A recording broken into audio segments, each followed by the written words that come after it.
Hey guys, Joshua Peterson Electric. Wanted to talk to you about wiring up a shed. I can't really find in the code where they say, you know, it's a structure or building. It is a detached structure. It is a small little building. This right here is maybe 8 by 12, 96 square foot. Nothing big at all.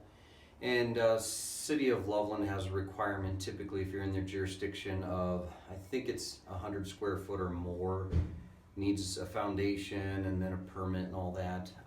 This is just sitting on some soot rock and it's just a wood frame basically.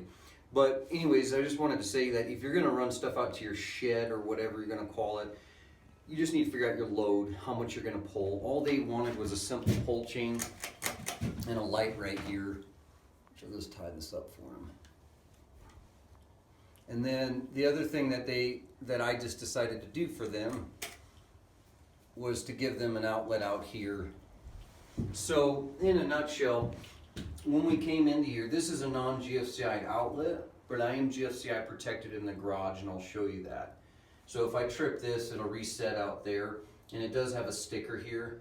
Now, I didn't put a WR rated GFCI. I mean, technically this is a damp location, I guess, but it's not under an eave and it's not exposed to weather. So it has shingles on top of it, so technically it's dried in. That's how I would interpret it. Your inspector might interpret different. I did run a UF cable outside because you're supposed to. Put a flex connector here with a car flex right here. This is a 14 gauge to a 12 gauge. But the whole breaker is ampered and protected at 15 amps. But I did 12 because that's what I typically carry for UF. It doesn't really matter there. This is just a 14.2 going up, power here. Switch is right here. So I'll show you the outside of the shed. So basically, this was not attached. So it was a little bit more effort to figure this out. But you really shouldn't drill through like this so you can't get by.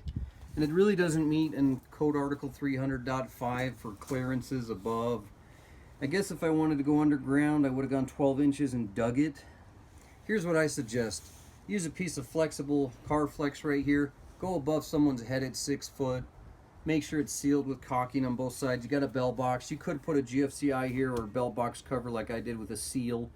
And then we made sure we have an MC connector in there and caulked through that so it's not going to get any moisture or air in there. And then going into the garage,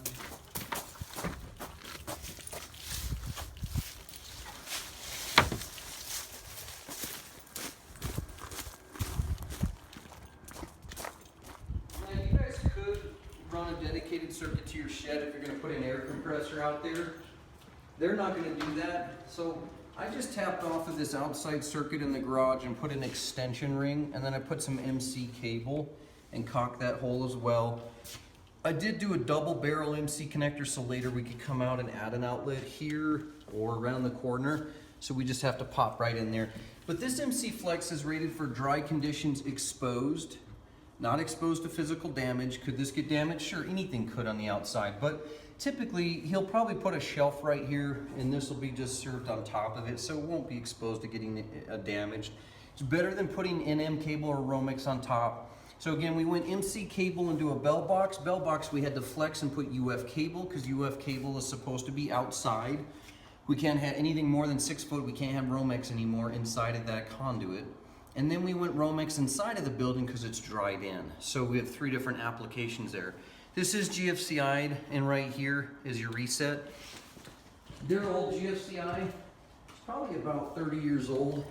On the back of it, you'll start to see a bit of a dark chart and this going on right there for the reset. So that's how I knew I just replaced it. Plus there's a crack. So just throw it out, put a new GFCI. It is tamper-proof rated as well. And then over here, we'll just go ahead and label the circuit. I didn't want to take up their panel because right now it looks like they have 5 spaces, but I've already pulled this cover and whoever put this in did that correctly. These 4 are actually not even breaker spots. They're just spaces. So there is no bus bar. So they only have 1 more breaker spot, and I didn't want to take it just for 1 shed light. So anyways, if you were getting an inspection on this, your inspector possibly would have wanted you to come from the panel, go an extra 10 foot, put an MC cable that way, and then basically had a dedicated circuit, but that's up to you guys. Anyways, thanks for joining us. Have a good week.